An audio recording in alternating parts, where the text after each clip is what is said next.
Hello guys, അപ്പോൾ ഞാൻ നമ്മുടെ ബീസ്ട്രോമായിട്ട് ചെറിയൊരു ഓഫ് റോഡ് അടിക്കാൻ വേണ്ടി ഇറങ്ങിയതാണ്. നിങ്ങൾക്ക് കണ്ടാൽ തന്നെ മനസ്സിലാവും, അത്ര വലിയ ഓഫ് റോഡൊന്നുമല്ല. അപ്പോൾ ഞാനിങ്ങനെ വണ്ടി ഓടിക്കുന്ന സമയത്താണ് നമുക്ക് സർവീസിന് സമയമായൊന്ന് ചെക്ക് ചെയ്യാൻ വേണ്ടി തോന്നിയത്. അങ്ങനെ ഞാൻ ജസ്റ്റ് ഒന്ന് ഡയൽ ചെക്ക് ചെയ്തതാണ്. സാധാരണ ഞാൻ ആവറേജ് മൈലേജ് അതിലിട്ടിട്ടാണ് വണ്ടി ഓടിക്കാറ്. അപ്പം എനിക്ക് ആവറേജ് മൈലേജ് നിങ്ങൾക്ക് കാണാൻ ഏകദേശം 40.3 ഇപ്പോൾ കിട്ടുന്നുണ്ട്. അപ്പോൾ കിലോമീറ്റർ ചെക്ക് ചെയ്യാൻ വേണ്ടിയിട്ട് ഞാനിങ്ങനെ ഡയൽ മാറ്റിയ സമയത്താണ് വേറൊരു ഫീച്ചറും കൂടെ ഞാൻ കണ്ടത്. സത്യം പറഞ്ഞാൽ ഈ ഡയൽ എന്താ വെച്ചാൽ ഇത് റിയൽ ടൈം മൈലേജാണ്.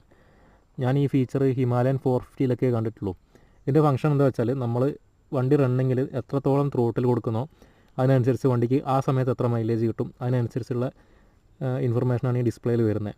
അപ്പോൾ ഇത് എത്രത്തോളം ബീസ്ട്രോം ഓണേഴ്സിന് അറിയാം എന്നെനിക്കറിയില്ല. ഇത് ഞാനിപ്പോൾ വണ്ടി എടുത്തിട്ട് ഏകദേശം 1 വർഷവും 2 മാസമായി. ഞാൻ ഇന്നാണ് ഈ ഫീച്ചർ കാണുന്നത്. അപ്പോൾ ഇത് കണ്ടപ്പോൾ തന്നെ നിങ്ങളിലേക്ക് ഷെയർ ചെയ്യാമെന്ന് കരുതി.